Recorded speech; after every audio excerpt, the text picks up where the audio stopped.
Hello friends, Kenny with Lakota Leathers here. Nice to have you with us. I've got a couple mandolins in front of me here today. Obviously a few guitar mandolin straps with me as well. One thing we'd like to say is we're very, very grateful to everyone who's supported us through the years. We've got a very unique company, and one of the things that makes us unique is the variety of mandolin straps we have. We have about 20-25 mandolin strap varieties behind us. We offer several different styles. We offer our very popular non-braided bison mandolin strap. It's 3/4 of an inch wide. It's 48 inches long, and is available for an F style or an A style. All of our mandolin straps can be used on F or A models. We have a flat braided mandolin strap. It consists of 4 strips of leather or plaits, and they are braided together to make a flat weave. We always use what we like to call a barber pole style, to where if you have a two-tone color strap, it's very prevalent. You can see the strips are coming down in a barber pole fashion. We also have our newest model of mandolin strap. It's what we call a herringbone pattern. It consists of 5 braids of leather instead of 4. All the braided straps are elk leather. The non-braided ones are bison. The herringbone strap is rather unique because it's not only elk leather, but it's also bison leather. The reason we do that is on the herringbone straps, the bison leather is very, very thick and very durable. We use that for our banjo straps, our resonator guitar straps, our regular guitar straps. Bison leather is in sometimes almost 1/4 of an inch thick, depending on the hide and the animal that it came from. But it's very, very thick and very strong leather. The elk leather is somewhat softer, and but it's also very, very strong, but not quite as thick. So if you play heavy and you play hard and you play out a lot, or if you just want a more substantial strap, the herringbone strap is the way to go. It has a buffalo leather end on one side, and the other side is elk leather that on an F model goes under the scroll, or on an A model over the headstock, or as you can see, we're going to just demonstrate the different ways to use it on an A model. We also have our round braid straps. These are probably our most popular mandolin strap, and they go on the same way as our flat braided straps go on, or our herringbone straps for that matter. So we're going to start with the most popular model of mandolin, I suppose, would be the F-style mandolin. Most folks know that Bill Monroe was probably the person responsible for making this the most popular style of mandolin out there today. This is my personal mandolin here, and it's got a non-braided bison hide mandolin strap on there. The strap itself has a series of 1/4 inch holes on the back side with slots to attach to the end pin of your mandolin. The front end has a oblong hole in it, and I'll pull this off here real quick. And what you do is you simply bring the tail section of this back through itself, and you simply slide it. The best thing to do is take the strap, make a loop in it, turn it kind of inside out on itself, slide it up through the scroll, and there you have it. There's nothing to it. Some folks also will take the end of this and they will run it through the headstock connection. Obviously that's your choice, your prerogative. How you want to attach your strap is up to you. But that's how to install the non-braided mandolin strap. If you choose to go with one of the other straps, such as the herringbone or any of the other straps involved, all you do is you do the same thing. It's got a built-in loop. If you want to use the loop on the scroll, you simply flip the loop inside out, you bring it under the scroll, and that's all there is to it, and you put it on the back side of your mandolin. So for an F model, putting on a mandolin strap, no problem. It's the same way with the round braided straps, the herringbone straps, the flat braided. They all come with a built-in loop. The non-braided, of course, you form the loop by putting it through the oblong hole.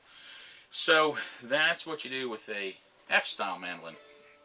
Not much to it. Now, the A model strap mandolins, they're a little bit different. And we get asked this question very often: how do you install a strap on an A model mandolin? So, there's a couple different ways you can do that. Some folks have an A model mandolin that has a second strap button on it. All mandolins are going to come with a strap button down here at the tail section of your mandolin. Not all of them are going to have a strap button up here. I've borrowed this mandolin from my local music store, Thanks Music Outlet in Sevierville. Anyhow, this one has a strap button installed here. So we're going to show how the different ways that you can install it. The first way that you can install it, if you have this strap button, is very simple. Prior to or immediately after purchasing a strap from us, if you do it on the internet, you simply send us a short little note saying, hey, I just bought a mandolin strap. It's for an A style with a strap button. Let us know, and before it leaves the warehouse here, we'll punch a little hole in it for you. It's the only thing we ever do to our straps here, because our straps are all made on the Indian Reservation out in South Dakota, but most of our straps go to F-style players. So if you're an A-style player and you need a second strap button hole, let us know. We'll just punch a hole in it for you and stick her in the mail. What we do here with those is you grab the one side and you simply attach it onto the back side of your mandolin, and after that second hole is punched, well, there ain't nothing to it. You put it around that hole right there, and away you go. There's your mandolin strap. Now, if you don't have that second strap button right there, what you have to do is get it up behind the nut. Now, this mandolin right here has a very tall nut. The nut is the part, it's usually bone, that holds the strings as it comes right here over the fretboard. Now, you take the end of your strap, whether it's braided, non-braided, whatever, and you simply slide it up under the strings. You pull it back through till you get to the end. You take the end of your strap, make sure there's not any kinks in it. Bring it through the other end of your strap, as so, and then you simply bring it back through and attach it wherever is comfortable for you, and there you have a non-braided mandolin strap. Now, if you don't have a very tall nut here, and you don't have the space that you can just slide it under there, that presents a bit of a problem. There's not a whole lot of options. Some folks will remove their strings, and if you remove your strings, then you can put the leather down, put the strings back over it, and that will actually help dampen any overtones on your mandolin.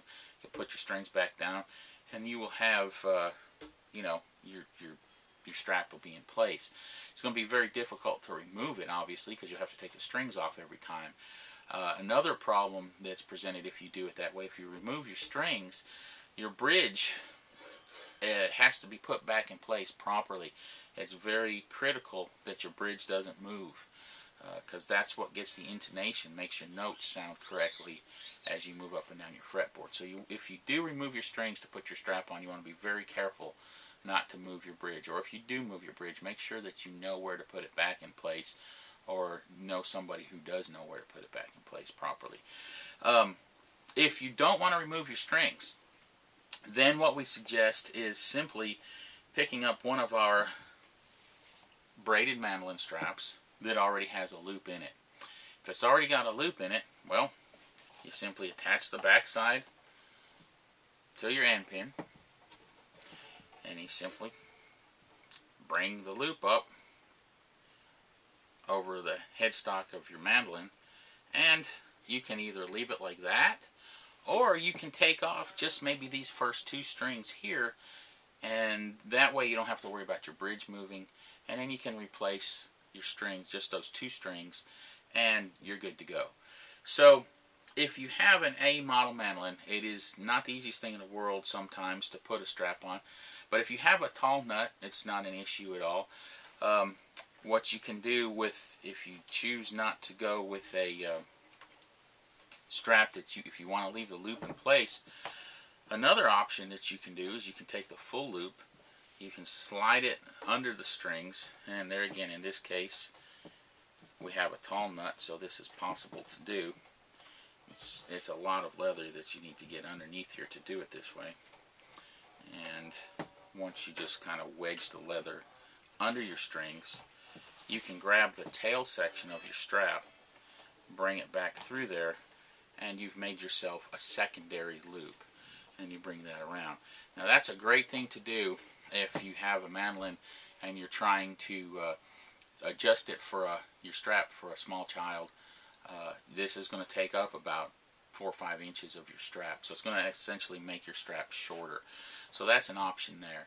So that's about the only different ways we know of putting a model mandolin, getting a good strap on it. There's not really many other options. Like I say, if you don't have a secondary strap button, you might want to consider adding a secondary strap button.